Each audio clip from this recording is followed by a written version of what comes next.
这招财抱着花是去哪儿了？回小夫人是送去连州夫人房里的。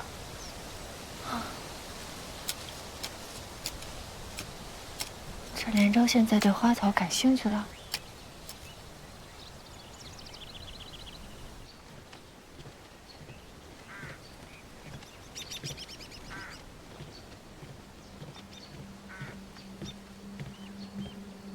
牡丹夫人，你怎么来了？我来给连州妹妹送驱虫药的。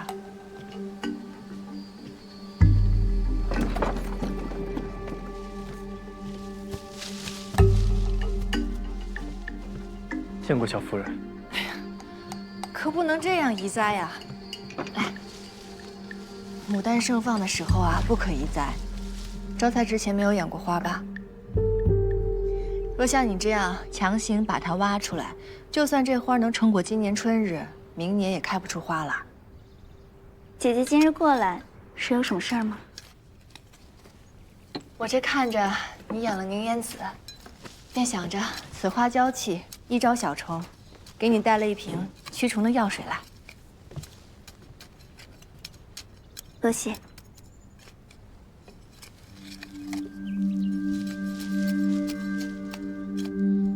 妹妹既然寄情于花草，何必劳动府中小厮呢？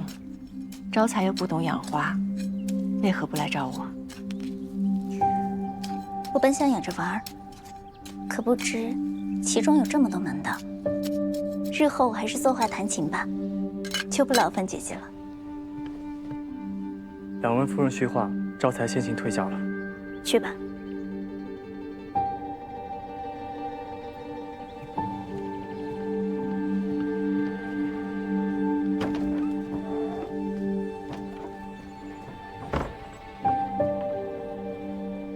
困守内宅，恐怕只会误了自己的年华。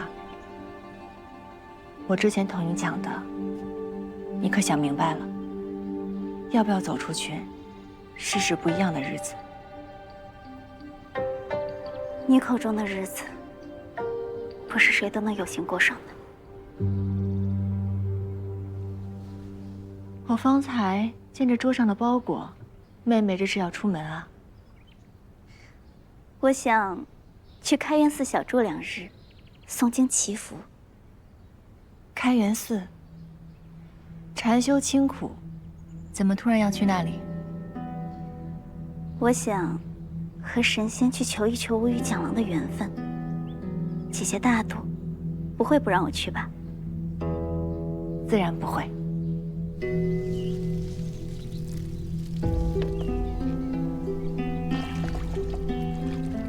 那点花土，一看就是采薇高声提醒后即刻产的。连州在和招财说什么，还要亲信守在门口。招财是蒋府的小厮，连州这么轻易就能收买吗？招财！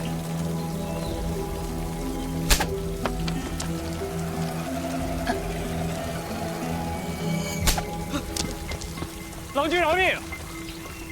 你平日里也不是折磨下人的主子，今日这是怎么了？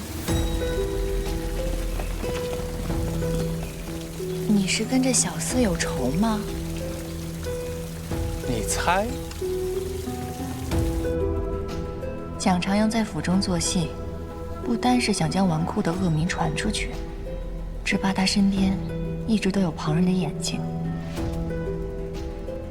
蒋长阳这几日不在长安，若招财真的是宁王的人，这连州突然离府，不会是要做什么对蒋长阳不利的事吧？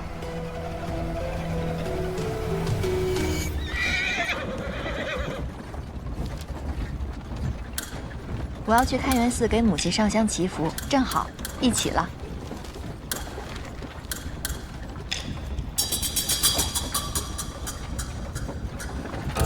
我跟牡丹是姐妹，我陪她一起。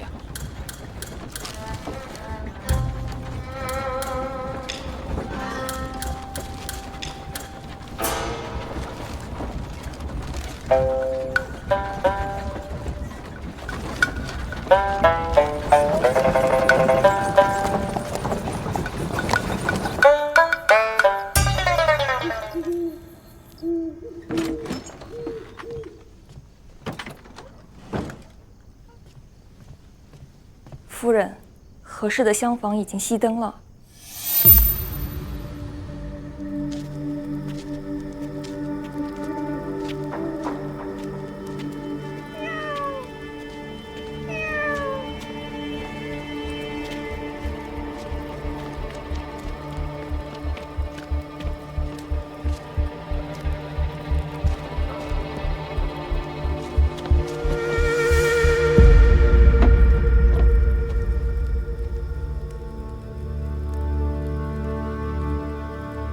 频频私用皇家玉品，乃杀头重罪。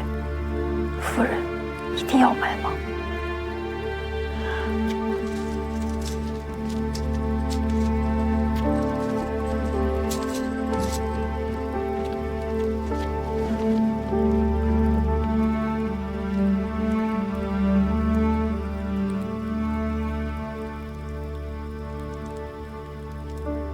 夫人的绣工可真好。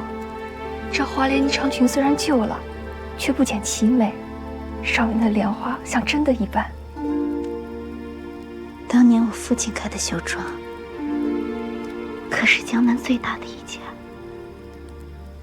见我手绣出的衣裙不计其数，可如今能找到的、买到的，便只有这一件了。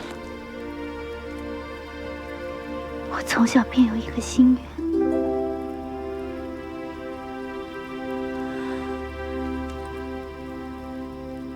愿，有朝一日能穿上这样美的衣裙，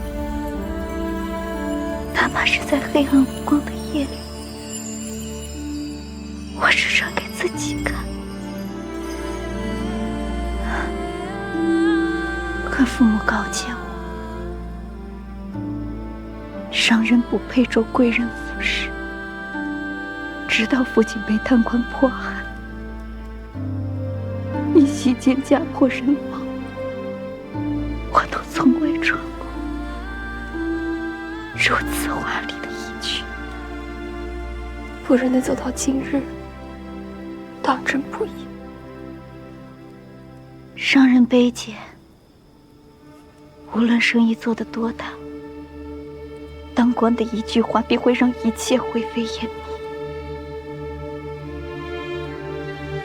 只有攀附皇亲贵胄，才能以富贵我中，珠翠罗衣，拥抱平安。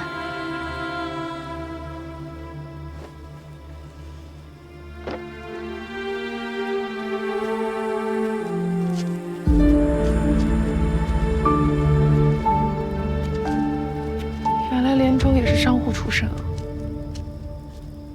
你和他都经历了不少的磨难，却活成了完全不一样的样子。